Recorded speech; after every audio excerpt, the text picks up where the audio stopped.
European Architectural Heritage Year 1975. Tape Competition.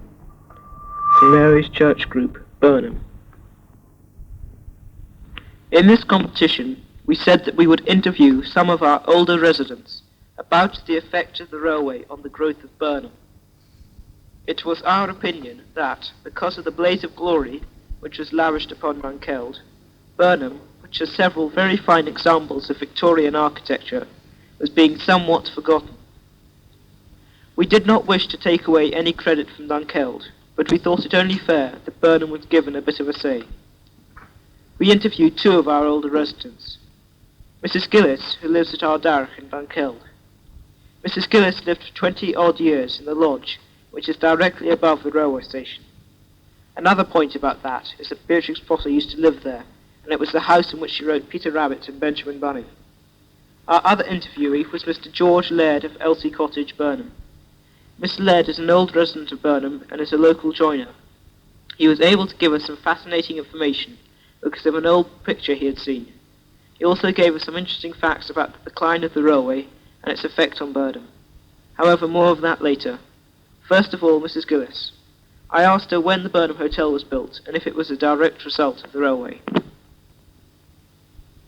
Sure, whether the hotel was built as a result of the railway or whether it was built shortly before to take advantage of the coach traffic, which had become fashionable for people visiting the Highlands.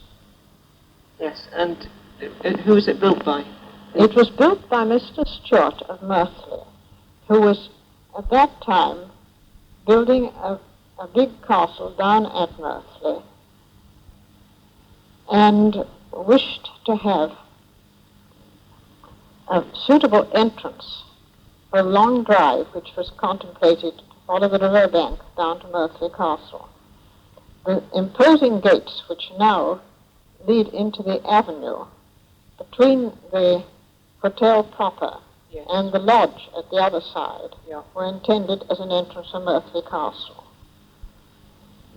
The hotel originally included a very fine banqueting hall with a musician's gallery, which was used by Mr. Stewart of Merthley for his entertainments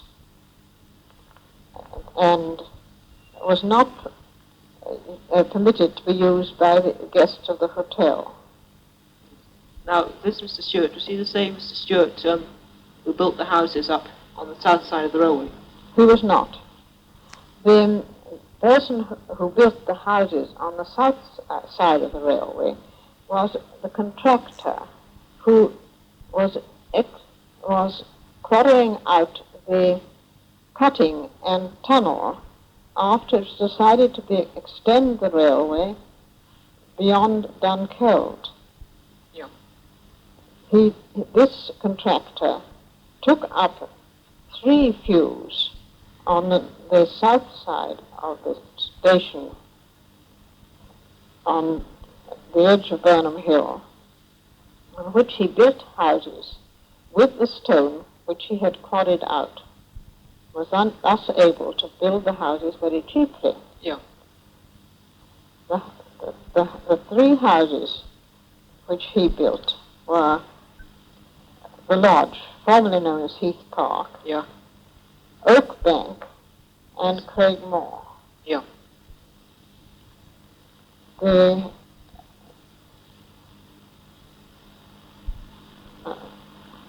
Oak Bank contained a very fine front door, which was supposed to be made of teak from a battleship. Yeah. Probably the part of the old Victory. I'm not sure which battleship. Yeah. Well, now there's another house, the Burnham Bank House, is this? Burnham Bank House and Burnham Bank Cottage behind it were probably in existence before and were rebuilt into the residences which they now exist. Yes. Now there was also St Mary's Towers. Was that built by Sir John Manners, was it? John Manners. Yes. When the railway ended at Dunkeld. Yes. A number of houses were built by rich people, Yes. society people from England. Among them was Lord John Manners, Yeah. who built St Mary's Towers. And carry on. Yes? And also another house up on that hill was Eric Moore, the same sort of period. Eric Moore, the other houses were Eric Moore and the house Torwood Yes. and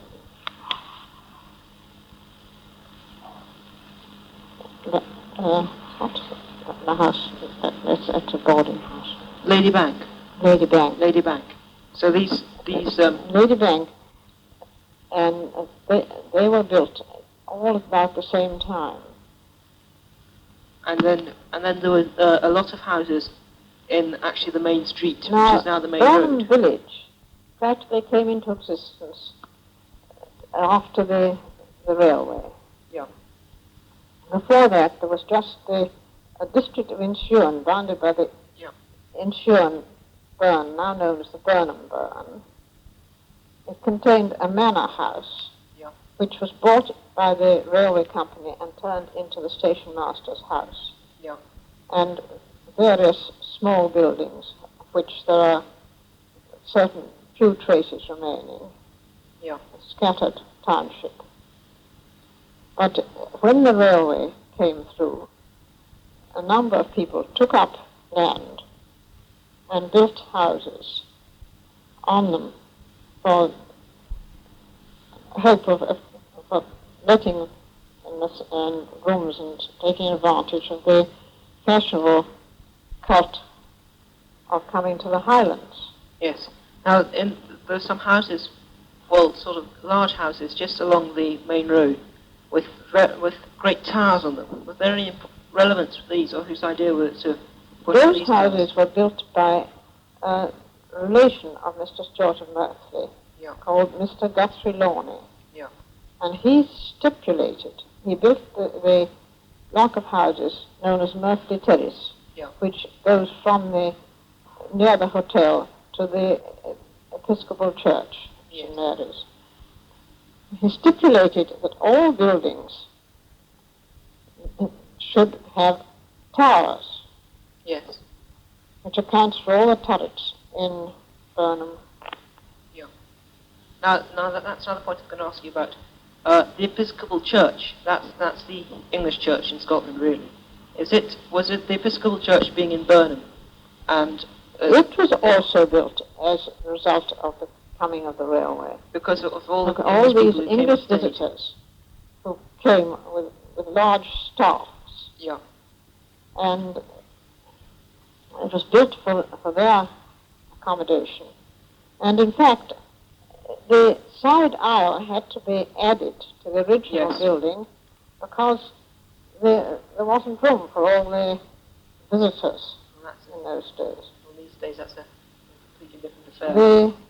There was no rectory belonging to the church because the first rector lived in Lady Bank House. Yeah. And it was then thought that would be the rectory. Yes. But the house really belonged to his wife. And on his death, she didn't wish to vacate it. Yeah.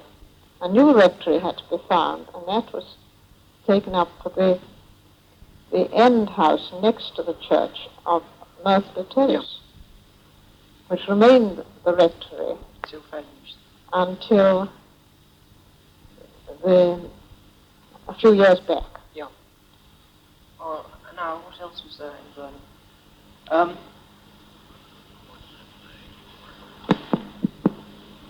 He was going to say something about the school. The school at the end furthest away from the station, known as Insurance School, was also built about the same time as the railway. Yes. There were a cluster of houses on the south side of the railway, Yeah.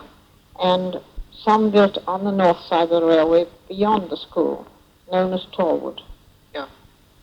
Now, am I right in saying that the Burnham Hotel was destroyed by fire sometime in the early 20th century? The Burnham Hotel was destroyed by fire in 1911. There had been a long drought. The rivers were very low, and the fire engines were unable to get water from the burn. The hoses were not long enough to reach the river, and the people of Dunkeld and Burnham, who had gathered to watch and help the fire, made a human chain of buckets from the river, but unfortunately they were unable to control the fire. Yeah. The banqueting room was entirely gutted, and of course never rebuilt. Yeah, this banqueting room, this was the place that the owner, Mr. Stewart, refused to let the hotel use as a room for the guests of the actual hotel. It was only for his guests. During his lifetime, it was not used by the hotel, but afterwards, when Mr. Fotheringham came to inherited Merthley, yes, he permitted the hotel to use it unless he wished its American bison on Burnham Hill. That was Mr. Stewart of Merthley. He thought that he could introduce American bison to this country. Yeah. But unfortunately, they didn't thrive. Yeah. And he also introduced a lot of fine rhododendrons. Yeah. For cover for shooting, and a number of exotic trees. Yeah.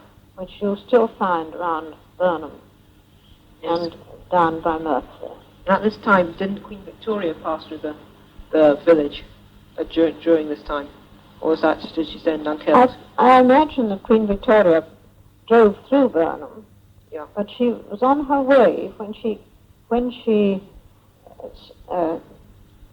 stopped in Dunkeld. Yes. She was on her way north. Yes.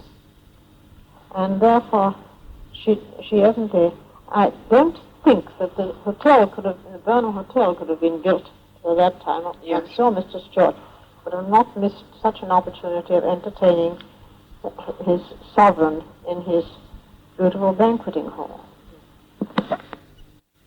George Laird, and I first asked him if he could tell me something about the station itself and the station master's house. The railway was brought up primarily intention for Inverness, but by the Highland Railway Company, and it landed in Dunkeld. There was a bit snag about with the Duke of Atholl and the railway authorities going further, and the Dunkeld station was a terminus for 10, 15 years, I believe. Oh, well, and can you tell me about the station master's house? This is an old mansion house, I believe. Yes, this old house happened to be incorporated in the railway goods yard, and it is one of the oldest houses in the valley, if not the oldest. In an old print I once saw, the house was shown as a mansion house with a drive winding down through trees towards the little bungalow, the little house which is a bungalow now opposite the Episcopal Church. The old road and the present road had just been about the same route, so it's quite easy to say now. And there was no other buildings in Burnham except the hotel, which was much smaller than it is now. A distillery happened to be where the fire station is now. And the house called Torwood House, it was in view in this print. And that was about all. Oh, and tell me about the length of the platform. This is once the longest platform in Britain at the time. Yes, this platform was it was at least the longest one between Perth and Inverness. And it was that length, it was made that length to, when it was a terminus, they had to house big holiday trains, excursion trains, and of course required length for doubling up on trains. So that's really how it's such a long platform. Also, it's you'll find it's a pretty low platform now for the modern coaches, because the chassis of the old coaches were much lower than they are these days. Well, and tell me about the gas lighting and where the gas came from. Now, even till this day, they use coal gas lighting. The lighting first came from the local gasworks, which was situated down in Shewan. Now, of course, it's on the linked up national grid, as it were. I believe the gas is supplied from Fife, a coal mine in Fife. Well, now, can you tell me how the Institute was built, or how you reckon it was built anyway? Well, the Institute was about the only public hall we had in this place, still is. And as far as I know, it's around about 100 years old, 90 to 100 years old, and it was built by public subscription and donation. I believe quite a lot of the donation came from the tenants of the shooting lodges in the shooting seasons, and then there was lots of functions run for it, but it was practically all done by local effort. And can you tell me sort of some of the houses that were built as a direct result of the railway, sort of the 100-year-old houses? Yes. Well, practically all Birnam, down what we call the Station Brae, the Perth Road, these are all quite new houses. They're about 100 years old, but behind what is now the Maryburn Hotel, and down the middle road, there's working people's houses they'd be in the region of 150 years old now, most of them, and at least 50% of them, I believe, were built just for railway workers. The other would be, I suppose, agricultural workers, possibly foresters, and the usual trades maintenance people. And can you tell me until how recently the railway was used very frequently? Until now? So just now, there's very few trains go through it, but until when? Well, the railway lost its trade up this way when Robbins brought out when they started cutting the railways back due to the terrific expense of running them, and this will be, say, last 15 to 20 years, the traffic has really went down a long, long way, though I believe it's gradually building up again. Well, and so Burnham's become less important really than Dunkeld. Well, yes. As far as the railway is concerned, practically, 50-50 the employees, but the employees are cut down 75%. After all, this used to be what they call the P-Way headquarters. There was a gang of men here numbering about 30 before the war, in the 20s and 30s. But now, I suppose it's a gang of a dozen looks after the whole rail from Blair Athol right down to Stanley now. So, because of this, probably some of the great sort of Victorian architecture, St Mary's Towers and such like, fell down and were destroyed. Yeah. Oh yes, we've lost at least two of the houses. St Mary's Tower, for instance, would be the biggest house in the place, and it was quite good architecture, but just I suppose taxation that the tenant just couldn't keep it any longer, so down it had to come. The other big house has been turned into a holiday centre with a big caravan park. That's Eric Moore. And the rest of the houses are practically, their tenants are all old age residents now. So there isn't very much ambition here as far as house building and that's concerned. Actually, there's not many sites left in the valley now. So as you can see, Birnam is on the decline. St Mary's Towers is gone, and Eric Moore has been turned into a caravan site. The congregation at the Episcopal Church is dwindling, and the number of trains that run through the station today are far less than they used to be in the golden days of the 1870s. But if you go through there, you could still see some very fine examples of Victorian architecture. We hope that you've enjoyed this talk and that you found it interesting and informative. Thank you very much.